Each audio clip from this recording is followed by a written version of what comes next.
Hi everyone, it's Ketan here from Enterprise Lab, and welcome to another episode of the League of Disruptors Show. This week has been a power-packed week for 2017. We've already had Alan Brewer, Vanessa Talbot, and yesterday we had Samantha Skelly, and we are going to be wrapping up this week with a powerhouse in Allan Kleynhans.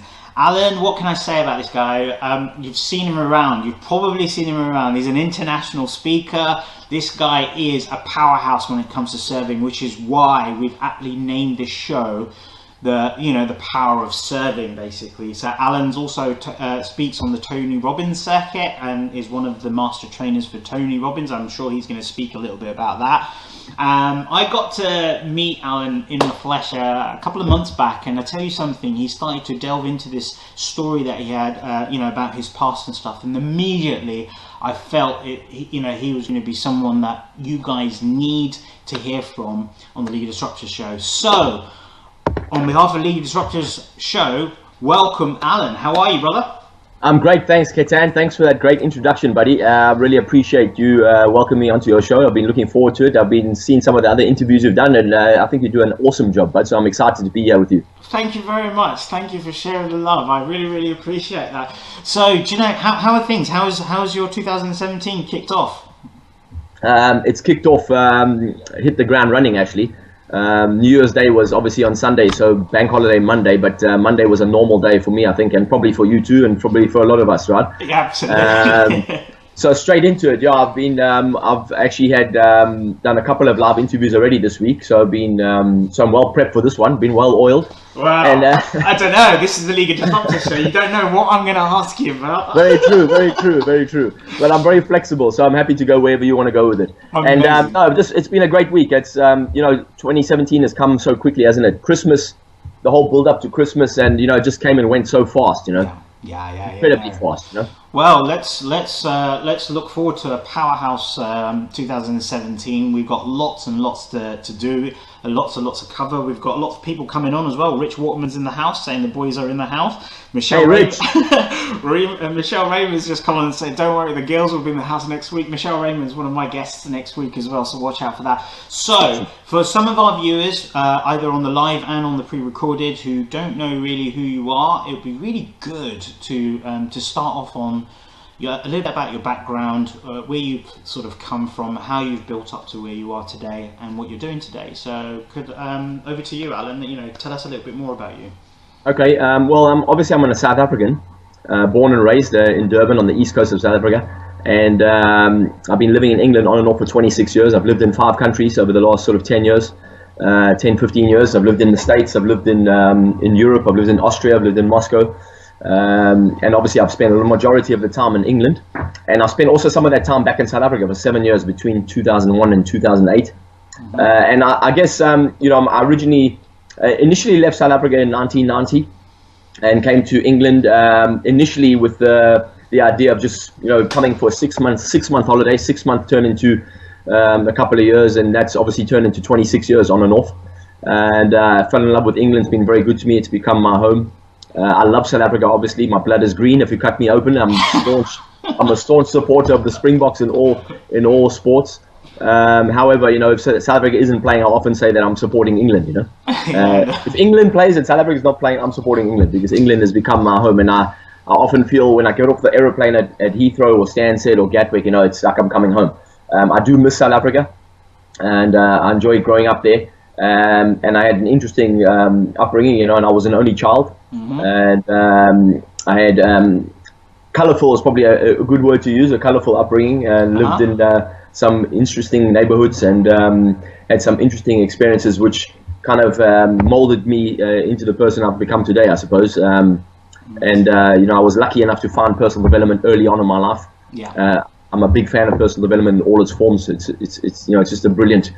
I think it gets a bit of a bad rap these days from some people who poke a bit of fun at personal development, but really I think that personal development is about discovering more of what you're capable of, and discovering your gifts, your innate gifts that we're all blessed with, Absolutely. Tapping into your own ability, and exercising that on a more regular basis, right? And taking every opportunity to expand that, whatever means that comes, whatever means you can find the way to do that. No, that's fantastic. I mean, just going into this, I mean, obviously we've titled this about the power of service, and you know, you love to serve. It's one of the biggest things. You hear this a lot in the industry, and don't get me wrong, the personal development industry and the coaching industry is like massively exploded over the last 5 or 6 years. I mean, you've got some hardcore players that have been there for the last 10 years that's still actually doing the circuit, but then, as I say, this explosion has come in and people talk about hustle, people talk about serve.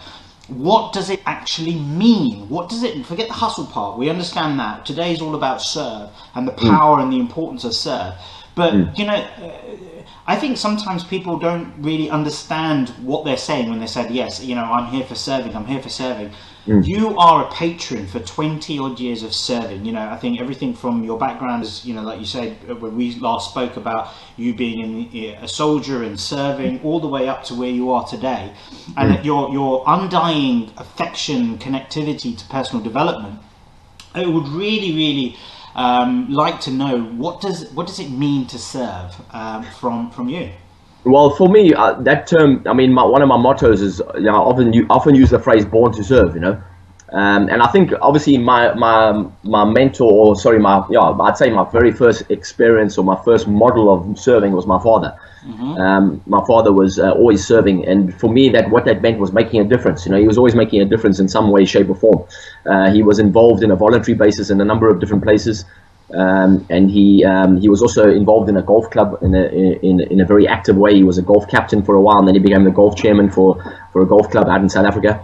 And I spent a lot of my time, you know, in South Africa at that time. Growing up, I was often at the golf club because that was what he was doing in his spare time, and then he would volunteer around the club in different ways. You know, there was always putting on charity events and supporting local communities and supporting, there was what we used to call shanty towns in those days. You know, out on the outskirts of Durban, they would what he would do is encourage the golf club and all the members to come together and, you know, and contribute in some way, and then they would go out and they would feed kids in areas where, you know, those kids were struggling to feed themselves and their families were struggling to feed themselves.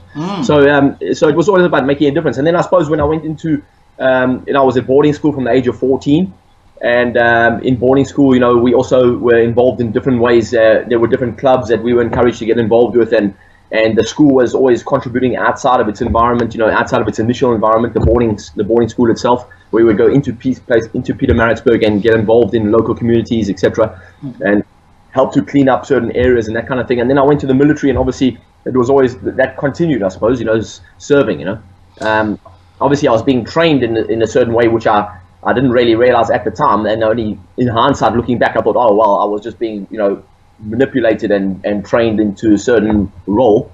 However, you know, serving is, for me, it's making a difference. You know, how can I make a difference? You know, so for instance, if somebody rings me up and, you know, or if I see somebody, you know, who's struggling, or maybe somebody puts something out on social media, hey, listen, I'm having a tough time right now. You know, I reach out to someone like it and I say, hey, would you like a listening ear? You know, I can maybe help you to find a new perspective or find a new understanding or a new paradigm, you know. So yeah, I mean, this is really, really interesting because, as I say, you know, the connotation of serving and the way in which people market themselves to say, I'm here to serve, I'm here to help. I'm not trying to say that's a facade. Sometimes I don't.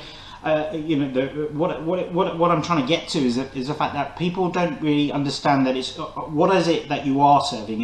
Are you serving a customer, or are you serving your service to someone in that sense? Well, you know, and it's a good question. I think to expand on that, for me, one of my taglines is also transforming global consciousness. So when I'm a firm believer in consciousness and energy, and that we're all connected. So I find that, you know, I believe that if I make a difference to one person over here, that will have a ripple effect in some way. You know, that person will then, you know, perhaps they might go out and they might be smiling at somebody else in a Tesco, and that person will then pass that on. You know, that energy ripples out and continues, you know, and flows. You know, so it's about consciousness, and everything is connected. So if I make a difference if I walk across the road to my neighbor here, Yvonne, who's a lovely elderly lady, and I often help her out with her bins, and I'll help her out and cut her grass, you know, and because I know that, you know, for her it might be difficult on her own, and I go there and I really thoroughly enjoy that service because it makes me feel good, and I'm sharing my love, you know, I'm expressing love. And I think that love in action is what it's all about, really. I so love that. Service is love in action, really. Yeah, that's what it is. Exactly, it's exactly this point, and I think that whole purpose of the pay it forward. So as you, it's not the good deed thing; it's the fact that you are helping someone, and that someone can then have that ripple effect of helping someone else. It doesn't matter in which way, shape, or form, whether it's carrying bags, crossing a road, cutting grass. The whole purpose of this is the power of serving in this respect is that it has this ongoing ripple effect, which has a continuum that never ends. It just keeps going round and round and round in this respect. For sure. That's phenomenal. And you can do it in a number of different ways. Like you say, you can do it with your time, which time is a powerful way to do it. But you can also do it with money, and you can do it with both, really, if you've got the means to do it. In South Africa for a long time, I've been supporting an AIDS orphanage. I was introduced to them through the Rotary. I'm sure you know Rotary, and I was involved with the Rotary Club out there, and they took me up to this AIDS orphanage that they were involved with heavily, and I just was heartbroken, and fell in love at the same time, really. I was thinking, wow, my heart went out to these kids at the same time. They were also so happy, and they were all like 3, 4, 5 years of age, all orphaned, and all born with AIDS, and I did whatever I could to support them in any way I could financially, as well as offering my time. But you can do, serving is really just, I think it's about just going out of your way to share your love, and make a difference in any way you can, really. It's interesting. No, it's really, really interesting you say that. I mean, Rich, I know Rich has sent in a question, and guys, if you have any questions for Allan, please, we're going to be on for another 45 minutes or so tops, basically. So you've got the man here, the main man, the powerhouse of serving.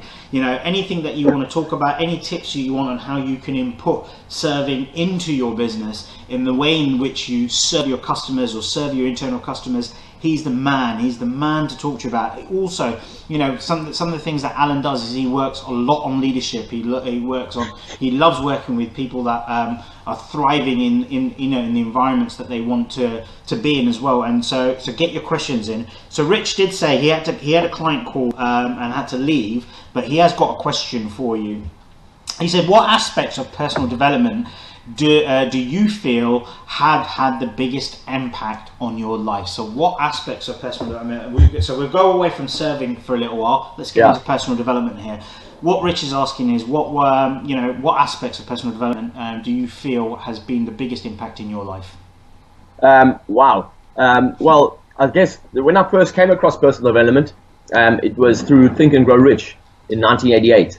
And as I said, I was growing up in South Africa, so I didn't go to university after school, so I went straight into the army. It was compulsory, and what I did was I spent 2 years in the army training in different disciplines, etc. And then when I came out of that, I'd been away from the army for about 6 months at home, and I was just trying to recuperate and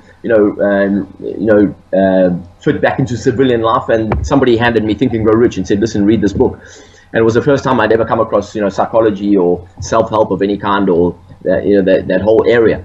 And I fell in love with that, and I thought, wow, this is brilliant. And I think for me, what I took from that book, the two most important phrases that book obviously shares is about, whatever the mind can conceive and believe it can achieve. And then also the other one, which was really hit home for me, is every adversity has within it the seed of an equivalent or greater benefit. And at that time, I was trying to come to terms with the experience that I had in the army, where in 1987, I spent 7 months in Angola during a top secret mission, which we were sworn to secrecy on, and we were sent in there during the height of the Civil War. And I was trying to process that now 13 months later, and when somebody handed me this book, and it was perfect. It was a perfect balm, the perfect balm, just needed the right time, and introduced me to personal development, and then I was introduced to Jim Rohn and Brian Tracy and Zig Ziglar, etc. And I think to answer that question, really what it allowed me to do was to develop my self-esteem, because I had low self-esteem, and I had a collection of beliefs that were limiting and didn't support me.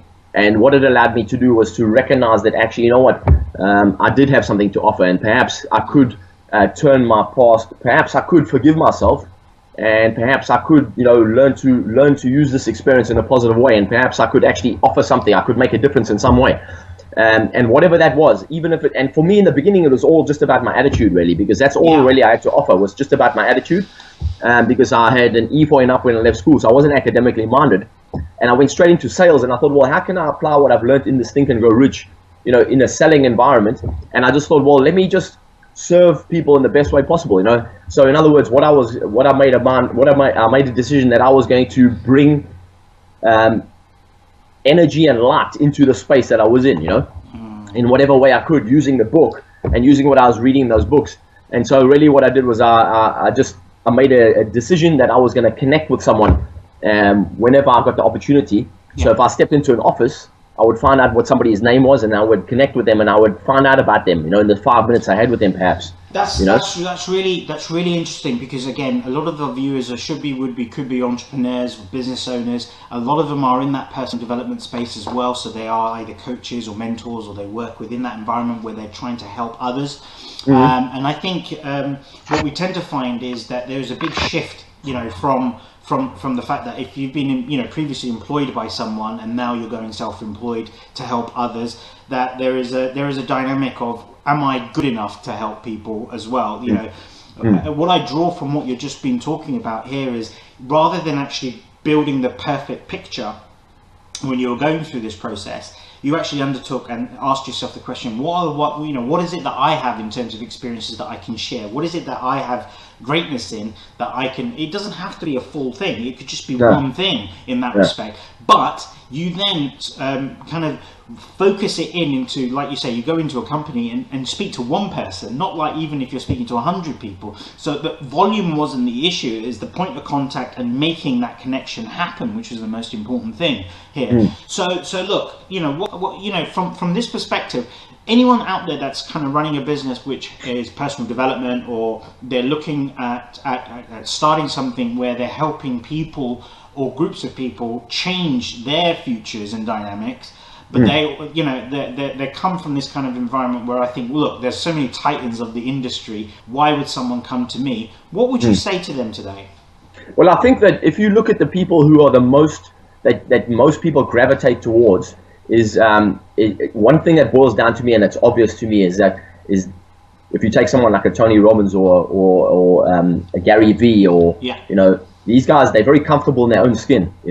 They're completely comfortable in their own skin. They've got a lot of certainty, a lot of confidence. They don't really apologize for much. They what you see is what you get. And I think that's, for me, that's one of the most important things that I try and get across to somebody who's entering this industry, is that you got to get comfortable in your own skin. You got to know yourself. You got to know what your flaws are. You got to understand what your flaws are, and you got to be okay with that. You got to be comfortable with that, and you got to be. And because what that does is that lends to authenticity. You talked about buzzwords here. You mentioned a few buzzwords when you started speaking. Hustle, grind, all those kinds of words. These are all buzzwords. Authenticity, again, is another buzzword, right? But being real, being authentic simply means be comfortable in your own skin, knowing who you are, and not being afraid, of, or not having anything to hide, really. So. And I think that's probably one of the most important things that personal development gave me early on in the beginning, because I felt like I had a lot to hide, and I also felt like I was missing a lot of stuff. Yeah. And then the more I read about it, the more I thought, well, you know what? Actually, everybody's dealing with some kind of challenge on some level, Yes. And really, whenever in the beginning, it was all about, I was actually focused on how can I be more comfortable with who I am, because I was uncomfortable with who I was for a long time, and I was uncomfortable with my past, and I was uncomfortable with what I had done in Angola, and I didn't want to talk about that. And I subsequently didn't talk about it for 9 years. Yeah. It was the first time I mentioned it to anybody was 9 years later. And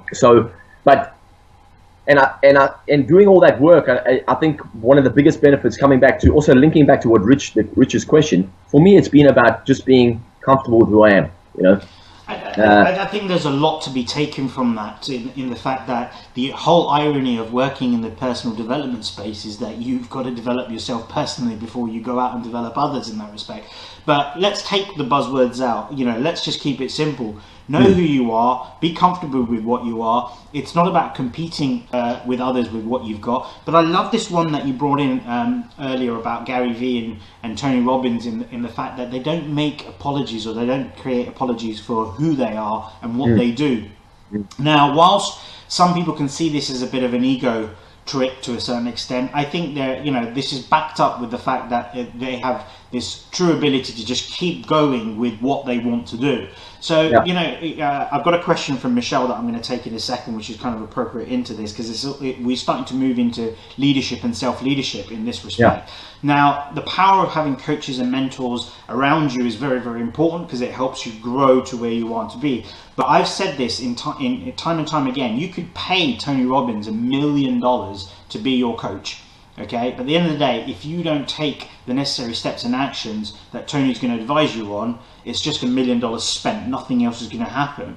So what kind of advice do you have? I mean, you here you are a particular entity. You've gone through various different experiences. You've moved around.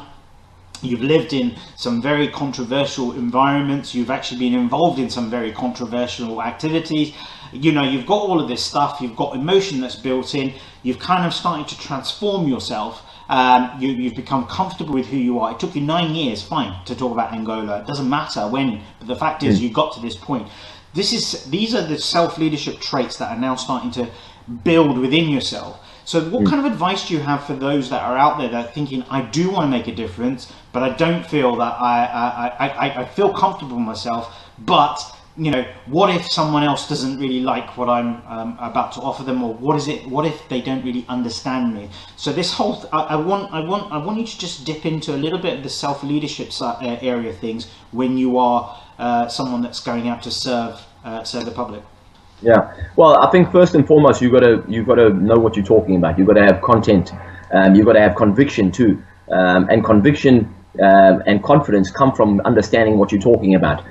You know, these days, you know, I was asked a question similar to this question the other day, and I said, well, you know, it took me, when I decided I wanted to be a speaker, it was a long time before I actually gave my first talk, but all that time I was thinking, okay, what am I going to talk about? And I'm going to make sure I understand what I'm going to talk about. I'm going to understand and make sure that I understand my content inside out, back to front, upside down, you know, middle to back, and opposite way around. You know, you got to really understand it. And then what that does is it gives you confidence and conviction. So I think that question is, there's lots of different ways to answer that question. But I would say, you know, if somebody's getting into the personal development space or the leadership space, and they, you know, you must remember this industry is now, like you just said just now, it's exploded, right? In the last 10 years, it's huge. When I first got into personal development in 1990, you know, many people hadn't heard of it then. It was coaching, you know, when Tony Robbins kind of broke coaching to, you know, made it popular. Before that, it was people like Sir John Whitmore and his Grow model, and, you know, coaching for performance was very, very, it was a very small niche. It was very, very exclusive to a certain group of people, you know. However, now it's exploded. So if you come into the industry, you got to make sure you know what you're talking about. You got to understand why you want to talk about that. You know, why is it special to you? Why is it so? Why are you so passionate about it? Yes. For me, I'm so passionate about serving because for me, it was about, in the beginning, I wanted to fix myself. I thought there was something wrong with me, and I felt that I was on the outside and everyone else knew something and I didn't know. So, and really, I was craving just acceptance, love, etc. And then I discovered that how to give that to myself slowly over a period of time. Yeah. And then I noticed that, wow, you know what? Everyone else is also, they kind of have the same kind of fear, you know, they have the same kind of needs, you know, we have the same needs. And then I just thought, well, you know, if people understood what I've come to understand, then really they wouldn't be as fearful as I used to be, you know. Yeah. They don't need to be as fearful. And then really you can show up with much more power in your life, much more power in your relationships, much more power in your business. And then you can really serve people without having any kind of agenda. And you can really, then it's about them, you know, and the focus is on them. How can I make a difference to that person? How can that make that person right now feel like they have, you know, something accessible right now, you know? Yeah, no, I get that. And that's beautiful. That's amazing. And it's also very, very disruptive. But the reason I say it's very disruptive is because in today's environment, I find that there are people that try to, or individuals or groups or businesses that try to cover all the bases. But what you've talked about here is content and conviction in that respect. Understand your content, get that conviction, have that confidence. It doesn't have to be a broad stroke. It can be one thing, you know, in this respect. And I sometimes think that this whole jack of all rather than the master of one is it's infecting the industry to a certain extent, because what's happening is people that come and work with me, for example, there's a large proportion of people that work with me who have had such negative experiences, or they've spent thousands and not gotten anything out of it, or they've been discouraged off. In fact, one of my clients paid through £5,000 to someone and was just told at the end of the program, go back to your day job.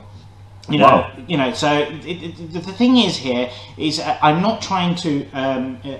What I'm trying to raise out here is the fact that what you brought into this is love yourself, recognize yourself, understand how you love yourself. Then you're able to share that. But the importance, you know, for you, how important is it that we're not? It's not about niching, but it's about channeling a real narrow channel of explicitly good delivery, good content, good conviction. How important is that for you?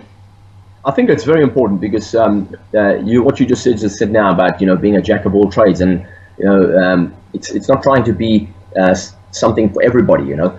And also, you know, it comes back to that thing about being comfortable with who you are, being comfortable with your own skin, and not feeling like you have to. Yeah. Because when you meet people out and about, you know, everyone has kind of a mask. We wear masks, right? Yeah. We wear masks, and you know, I was the same for a lot of my youth, etc. And then as I started to develop, and as I started to you know, get more and more into the subject, and started learning more and more about myself, and started being more authentic, more real on stage, and started sharing actually, you know, some of the mistakes I've made, and started really sharing some of the blunders that I've made, you know. Yeah. And then I found that inspired people, and I thought, wow, you know what? Actually, the very first time I ever shared about something, you know, a mistake that I made, and I thought, well, I was afraid of how it would be received. Yeah. And I got some negative feedback, and I got positive feedback, and I thought, well, you know what? It's probably always going to be that way. However, the positive feedback far outweighed the negative feedback. So again, coming back, I'm not sure if I'm answering the question the way you want me to, but I guess it's your content and the way you deliver it comes down to how comfortable you are with yourself, as well as understanding why it's important to share that, and how it relates personally to your own breakthrough and your own insights. Because you're only going to be able to deliver something as the power to which you're able to deliver something is the power of how it reflected back, or how the understanding or the insights you've had from that yourself. Yeah.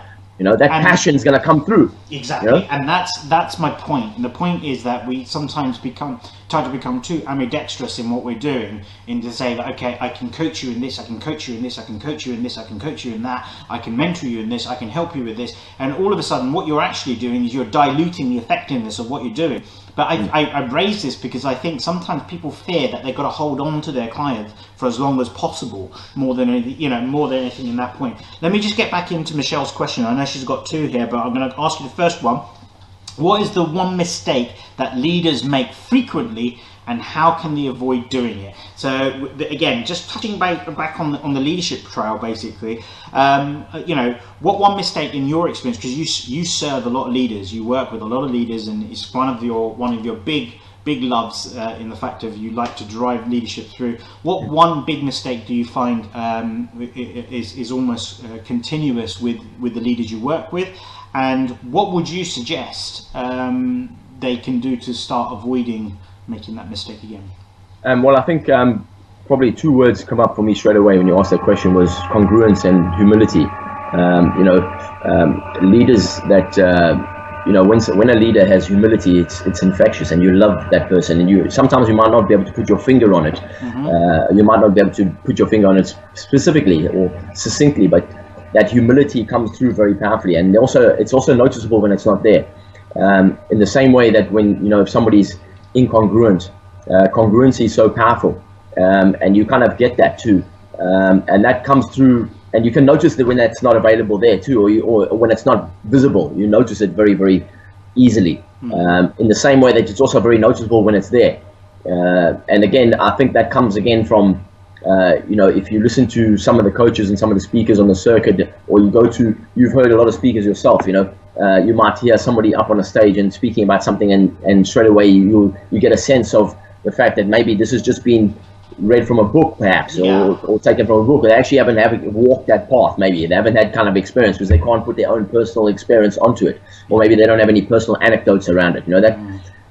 And leaders, I think, you know, leadership is something, like you said, it initially starts with self-leadership, and you inspire people to follow you by the way you are, who you're being, you know, and your own vision, the vision that you have, and the way you articulate it to people. You know, and again, humility plays a good role in that. You know, congruence plays a good role in that. Those are the words that come up for me, I think. Yeah, I mean, I think authority has a certain part to play into this, because I think whilst I completely agree with you that humility is one important thing, because humility is almost like that invisible that invisible barrier. You know, if you haven't got enough of it, all of a sudden it's ego. You know, if you've got too much of it, then it is, you know. Yeah, it's having a good balance. You've got to create a balance in that. But then there's congruence. You mentioned anecdotes. These are things which then suck into what we call authority. What is your authority? You know, and at the end of the day, I concur with you that the only way you can be an expert authority in whatever it is you've got to have some form of experience in this. So it's you know, for me, you know, this is how mundane my thought processes were when I was about 16, 17, when I went to university, or when I was about 18. I wanted to become a car designer. Second lecture in, asked professor, I said to him, I said, have you ever designed a car? He says no. So I packed my books and I left university. My parents actually absolutely flipped, but for me, I thought, how can someone who hasn't got experience in designing a car teach me how to design a car? And I think there's a certain break of this that needs to come into this industry, especially when you're serving as well. I know you want to do good deed. If it's a good deed, you want to make yourself feel better, you want to help someone along the line, etc., etc. But the fact of it is, serve from your own experience as opposed to trying to serve for a greater good reason in that respect. You know, do it, you know, unconditionally, as opposed to I want a reward, you know, or there is a pot of gold waiting for me at the end of this rainbow kind of scenario here. Yes. So you know, what you're talking about here, you know, when we talk about leaders themselves, I mean, whether you start your own Facebook group or whether you are actually on stage, whether you are commanding a webinar, these are all aspects of when you are stepping up to be a leader. And I think there needs, you know, what you've now mentioned in the fact of congruence, humility, anecdotes. These are very, very important elements for the audiences or the people that are around you that are actually in those groups or in that webinar or in that process of your being in your audiences to be able to engage with you. So I've got another question from Michelle, which I'm going to bring in. Well, Sonia Ayala, first of all, Ayala saying, thank you for sharing this time with us. Ashish Raji's come on, Mina Villani's on as well, Kate Coriani. You've got different people from different parts of the world, including the UK, coming here. Michelle Raymond asks this other thing. Now, you can answer this question because, and I can answer half that question as well. She goes, if you met Tony Robbins or Gary Vee, what one question would you ask to either of them? Now, I know that you're a regular with the Big TR, and in March last year, I was privileged enough to share a boxing ring with Gary Vaynerchuk, even though me and him didn't box. So go on. What would, you know, you've met Tony Robbins on how many occasions? What's the one question that you would ask? Wow. It's funny because the last time I saw Tony was in October, and he asked me a question. Yeah, that's great. What did he ask you? he just said to me, "How's life since I last saw you?" So I said, it's been amazing. So I said, there's so many things happening, and he said, well, tell me one thing. And I looked at him. He's a big guy, isn't he? I said one thing, and then I said, well, and then I just told him how my story had become a great message, you know, and it had become a gift for other people. But one question I'd ask Tony, or Gary. Have you met Gary? I haven't met Gary. No, I've been a big fan of his. I follow him on social media, and he's great. His energy is just amazing, you know. But one question I'd ask Tony would probably be, where does he want to be in 10 years? You know, where does he see himself in 10 years? Because 10 years ago, at one point, he was considering, you know, running for the presidency, and then he changed his mind, and he said he could do much more. He'd be much more effective outside of that environment, because that inside that environment, no matter how much will you have, the environment is so powerful. One question for Gary would be, when does he ever sleep? That's a brilliant one. Actually, that would be a good question for both of them. Well, the thing is with this, it's interesting that you say that, because I think the way in which they're, I mean, I'm not saying that they're a 9-to-5 kind of guys. They have such a high work ethic in terms of the volume of work, but it's the way that they're presented as well. You know, there's a lot of footage, a lot of stuff that goes on, you know, which is, I wouldn't say repeated, but it's cross-edited and re-brought out. I mean, it's interesting you asked the question to Tony about where he wants to be in 10 years and Gary about when he sleeps. When I met Gary Vaynerchuk, I said to him, the first question I asked him, you know, apart from being, oh my God, Gary V's here, and I only found out about him 6 months before I got to meet him. I said to him, what one thing would you change about what you're doing today to make tomorrow better? And he just responded back very much with well, what do you think? So he flipped it straight back at me.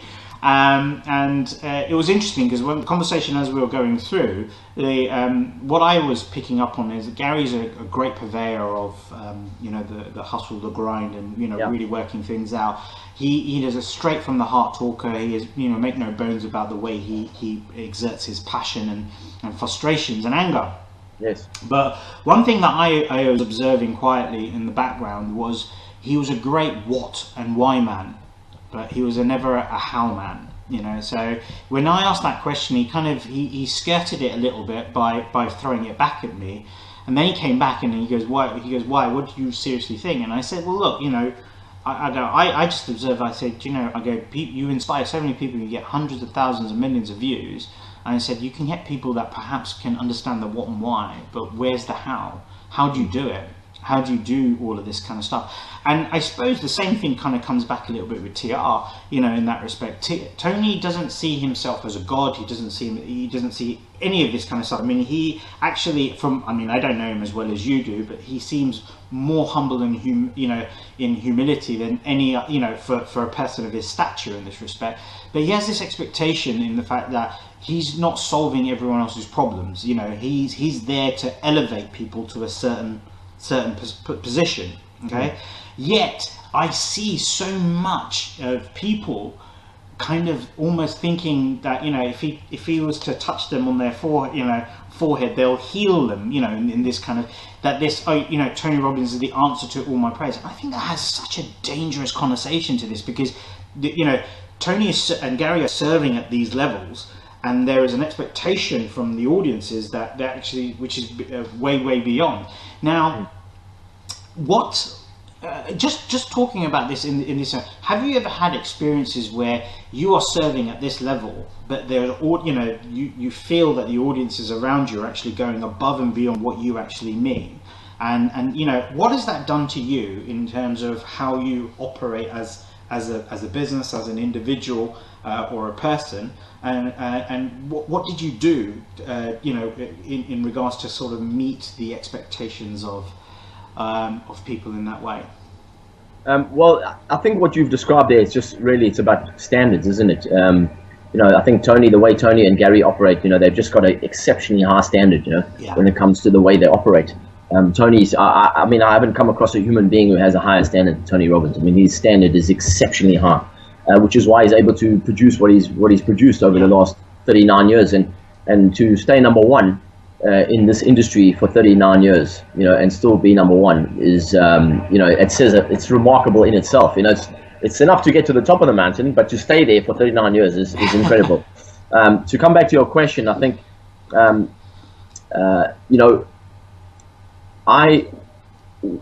what I did for a long time is I just, you know, I was like a sponge for knowledge. I just absorbed everything that I could for so long, and went to course after course, read book after book, etc.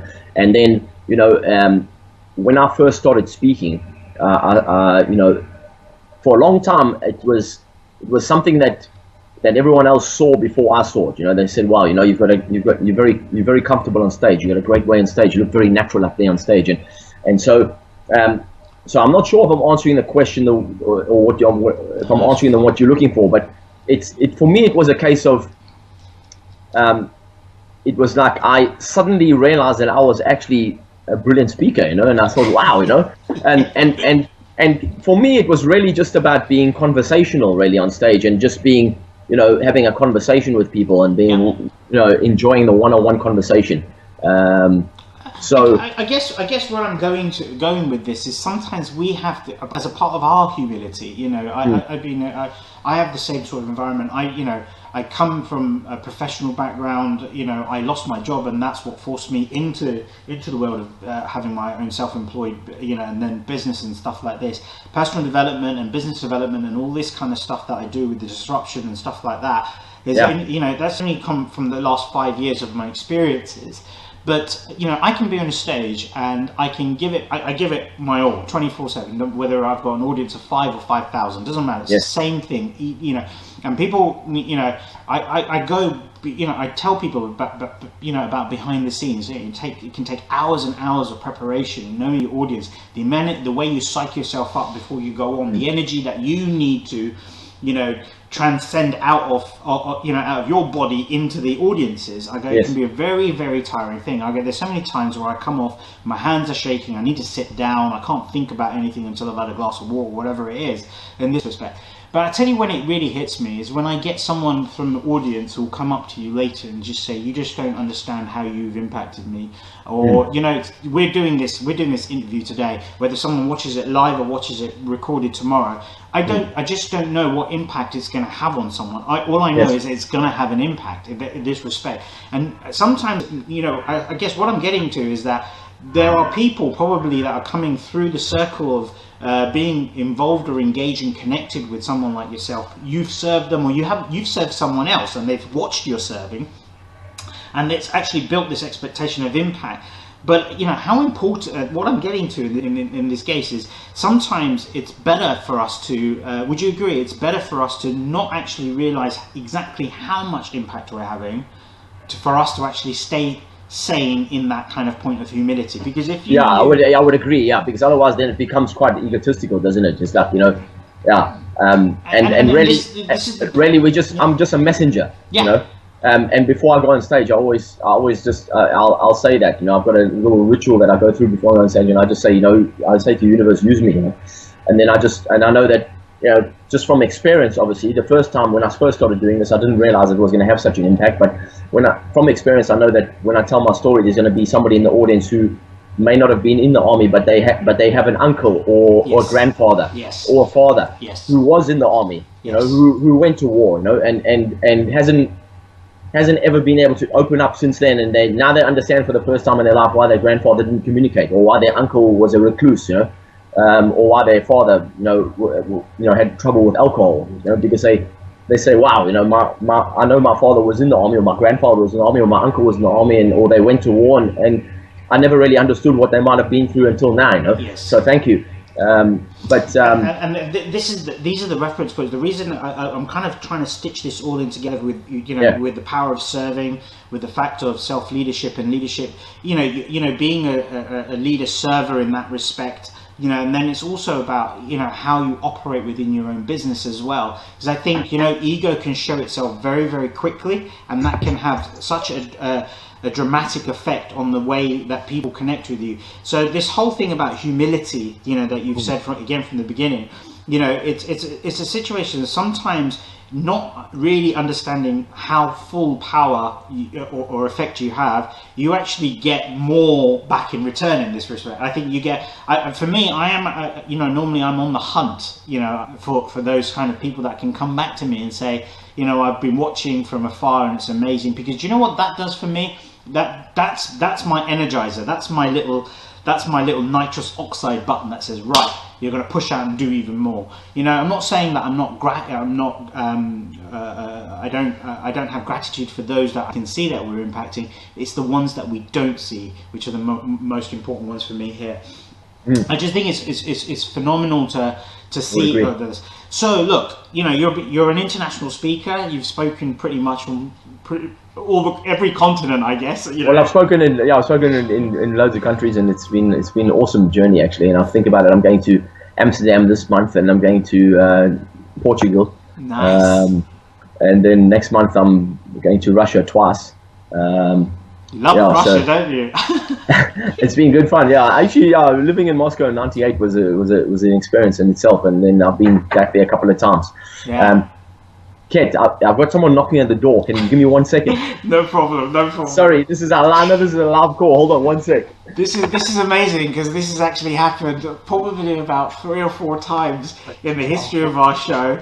We've had someone knocking on the door that we have to go to, but that's what we've got to deal with. We're League of Disruptors. So we've got Allan on for another 15 minutes. Whoever's actually online watching this live, basically, if you've got any more questions that you want to ask Allan, you know, about Tony Robbins, about what he's been doing, I'm just about to set up with him in regards to his international speaking and how he's been, you know, how he's kind of raised his profile for anyone that's out there that's trying to get onto the speaker circuits, etc. I can see Beju's joined us. Hi Beju, hopefully you're well as well. So guys, get your questions in for Allan. So Allan, sorry about that, my friend. That's okay. Don't worry. I had another Allan who had a knock on the door. He had UPS trying to deliver him something last time, and Andrea Pennington a couple of episodes back. She also was taking a book delivery. So don't worry. It's what. At least people know it's love. I know exactly. So I was just telling the audiences really just now that I wanted to talk to you a little bit I know we've got you for another sort of 10-15 minutes basically. I really wanted to sort of step into your speaking experience and stuff like this. I know you realized over a period of time that you became, you know, you kind of were falling in love with speaking. You were pretty good at it. I know that audiences out here need, you know, especially those that are in sort of the personal development, coaching, all these kind of areas, they need to at some point don a stage, and they need to get out and actually tell their stories and speak. Yes. So could there be any, do you have any sort of tips for those that are actually entering the world of speaking, on how they can get out there and do this? You know, what sort of advice would you give to the would-be speakers of our future? Well, what you said is accurate. You know, these days if people have got a service to offer or a product to offer, then obviously the most effective way to do that is to speak to as many people as possible. Mm-hmm. And the more people you can speak to at any one time, the more effective it is, because you're just leveraging your time that way. And your message is you know, if you can speak to 100 people rather than one person, is just more effective. But again comes back to what I said earlier. You know, you've got to understand you've got to have good content. Obviously, you've got to understand it inside out, back to front. You've got to be very comfortable speaking about it, because somebody might ask you on the spot, what do you do, or what service do you offer, and you've got to be able to just rattle that off. If you hesitate when that happens, you know, then obviously you have to think about it. Then, you know, straight away, you know, there's somebody knows that well, hang on a second, you don't know, you know, why are you lacking that confidence? Yeah. And that obviously, that confidence will come from understanding your content. Then the way you communicate it is very important. But I would say to people who are starting out, you've got to speak wherever you can, as often as you can. In the beginning, you know, if you're just starting out, in the beginning you have to speak for free. That's just the way it goes. Yeah. You know, nobody's gonna pay you $5,000 to share a message if you're just a brand new speaker. You have to build that up. You have to build up that credibility. You have to build up that confidence. You have to build up that ability to communicate effectively. And just so speak wherever you can, practice as often as you can. Practice. What I did in the beginning is I just went to every kind of business network, every kind of business breakfast, every kind of Rotary meeting, you know, Lion meeting, anywhere I could go and speak, you know, and just practice sharing the message, and kept, you know, changing it and adjusting it and etc. and gauging the response, gauging the, you know, the way it landed, etc. and just practice as often as I could. Yeah. And that would be a good thing to do, because I think one of the things I noticed with new speakers is that if somebody's umming and ahhing, or, you know, then really what that means is the information is not there, you know, it's not rolling just straight off, you know, from the back of your mind, off the tongue, you know. Yeah. If something rolls off the tongue very easily and effortlessly, and you don't have to think about what you're saying next, then you know that person's thought deeply about it, or they've been contemplating it deeply, or that subject is passionate to them. They understand it. They've researched it. They understand it.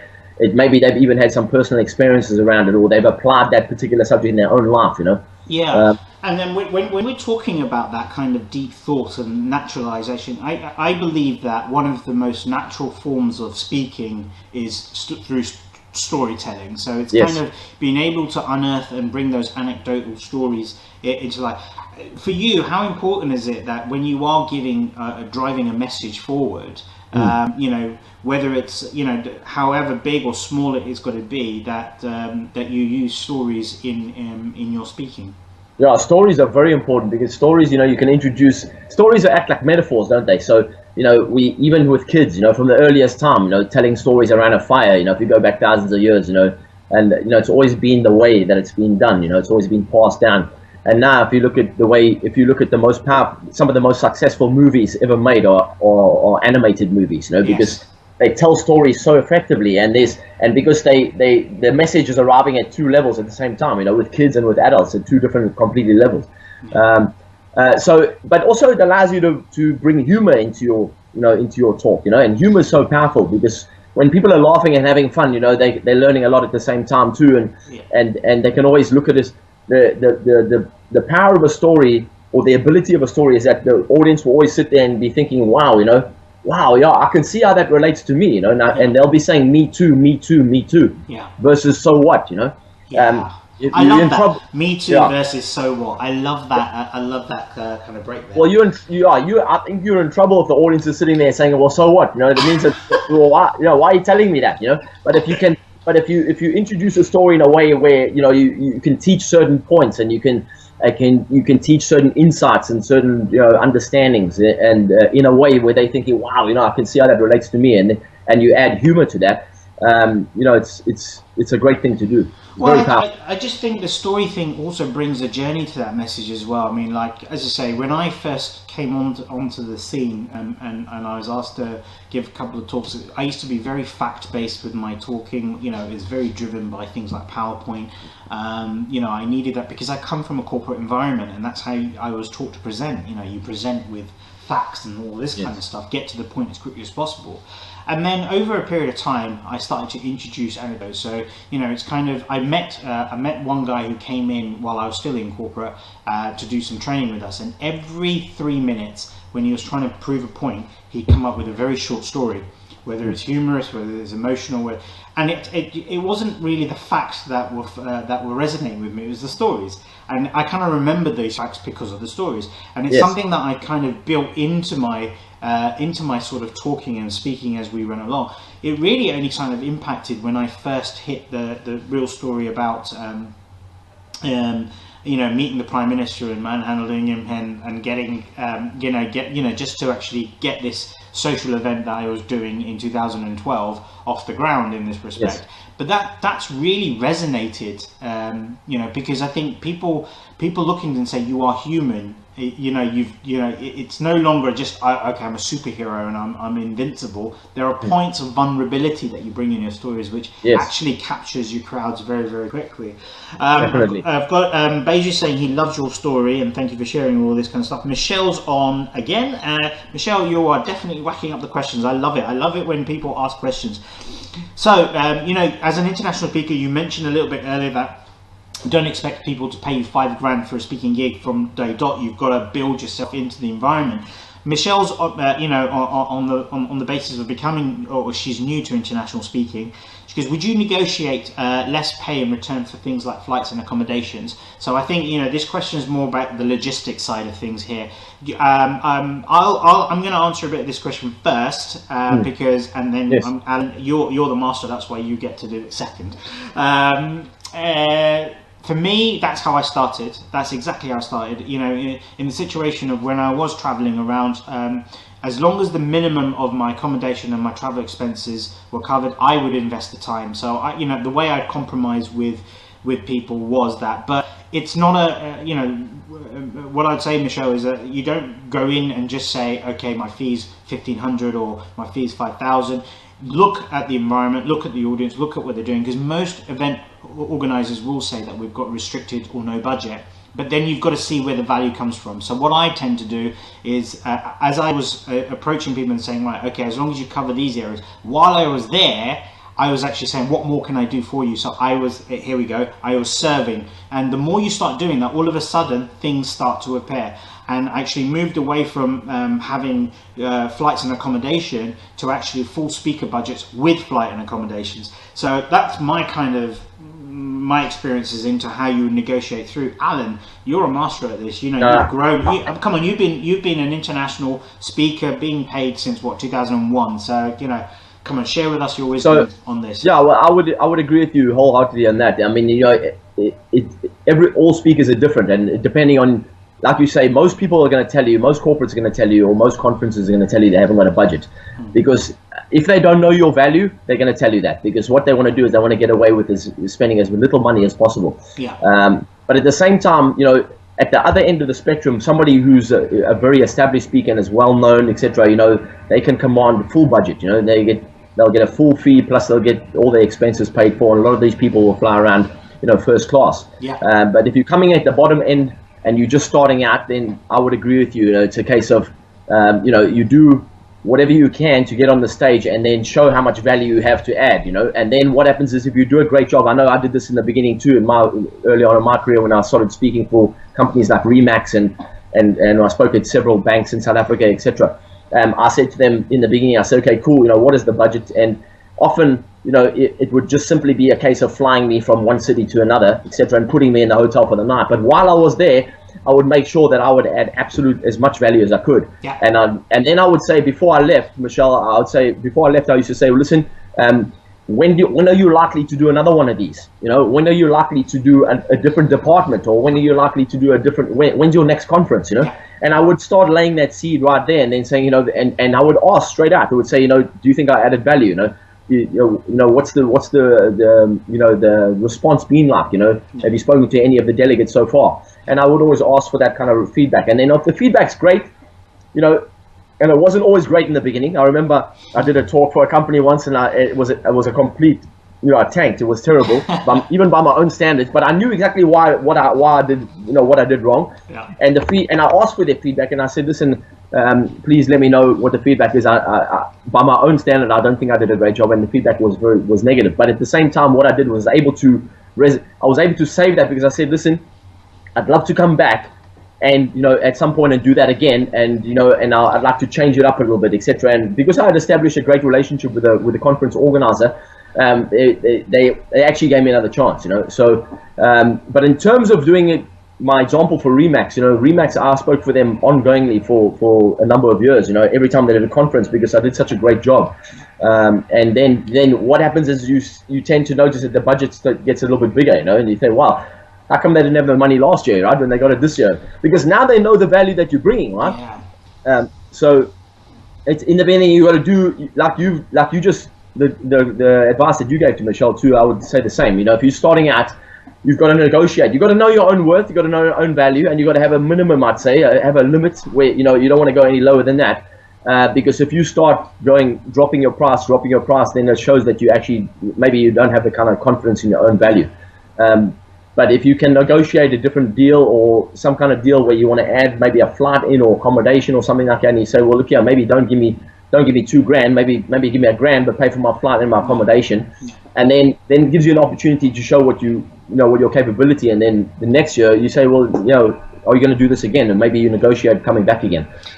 It's interesting you say that, because as when I started in that environment, and as I started to move on with this exponential value that you give when you continue serving whilst you're there. So, I do still say to a lot of my clients, when I said, look, if you're shipping me over there for 4 or 5 days, make sure you're getting 4 or 5 days worth of value out of me. Don't just give me 1 hour on and they kind of get overwhelmed with that. But all of a sudden, it was flipping the other way around. It was actually ending up where they were starting to say to me, I'm not sure if we can afford you anymore. And I said, well, ask me the question, and and we run from there. So I think there's some great stuff in there. Great tips, Michelle. Hopefully that helps you guys, whoever's out there actually looking at speaking gigs and how to get paid for speaking and stuff like this. Don't forget, the key to that and the power in that, ironically, is that you have to continue to serve. Make sure you serve above and beyond the expectations of what your conference organizer or event organizer or company is looking for,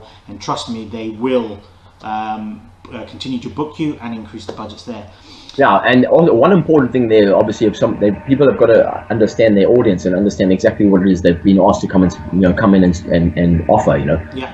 It's so important, because often especially if you have 3 or 4 speakers at a particular conference, a corporate conference, over the period of a few days, sometimes if you have 1 or 2 of the speakers just coming in and just doing a very sort of general sort of talk, about something that's not specific, those people, you notice they don't get asked back again. Yeah. It's got to be, you got to understand the audience, and I would always also, I'd talk to the client first, or the person who's organizing it, and say, can I speak to maybe some of the people in the department, maybe some of the heads of the departments, etc., and find out more about their team, etc., and what it is, the challenges they're up against, and so that I can make sure that my talk is specifically tailored to that. Yeah. And just on that point, because I know we've come out of time, we've run out of time basically. This is what I talk about in the fact that why the speaking, some people think, why are people's fees so extortionate? Look at the work that needs to go into this. You're preparing, you're interviewing, you're authoring, you're co-authoring, you're adjusting. You've got to create the presentations, all the energy. To do a 1-hour talk can almost take 20 hours of preparation. So that's how you've got to value your time in that respect as well. So know your audience, know your content, deliver with conviction, and don't forget to serve. But sadly, we're out of time. Allan, I could sit flown here, by. I could sit here all day talking to you about all this stuff, man. But I know you've got lots and lots to do. It's a golden rule that we only stick to an hour here. But listen, if anyone wants to stay connected with you, if they're not already connected to you, or if they want to come on to any sort of programs or events that you're at, how can they contact you? Well, they can connect with me on Facebook, and just search my name, Allan Kleynhans. And they can find, I've got a page and a profile. So my page is, obviously on my page is where I'll be talking about any of my events. I've got an event coming up in 28th of January, if anybody's interested, called $1 Million Message, which anybody who's looking to, refine their message and deliver it with impact, and that will be a good program for them. But yeah, I appreciate the time we've spent together, Ketan. Thanks, man. It's flown by very, very quickly, and I really appreciate you actually inviting me onto the show, bud. No, you're more. One thing I'd like to say before we go, though, is that I noticed when you introduced me, and I just wanted to make a mental note, and I'm glad I remembered. When you introduced me, you mentioned that I was a master trainer in Tony Robbins' environment, and I'm not yet. So I just wanted to mention that, because I just feel that's, it's only fair that I say I am a trainer, and I've been in that environment for a long time, 17 years, and I've learned a lot. But to be a master trainer is obviously the next level up, and if I do get to that level at one point, at some point in my life, when you get to that level, that's why Tony Robbins asked you, how's your life been since? You see, he's testing you for that. So when I get invited to that level, obviously I'll be well chuffed. But so I just wanted to put that out there. Just no problem, man. I apologize if I've created any sort of confusion there. But listen, it's been an absolute pleasure having you on, Allan. We have to salute you for everything there. That's it, guys. That's a wrap for today's, or this week. Next week we have, as I say, Michelle Raymond that'll be coming on. We're going to be talking about personal development, human resources industry, and how you can become better version you. We've also got JP de Villiers. He should be coming on next week as well. We're just getting everything confirmed on here. But for now, my name's Ketan Makwana. This is the League of Disruptors Show, and I'll see you guys soon.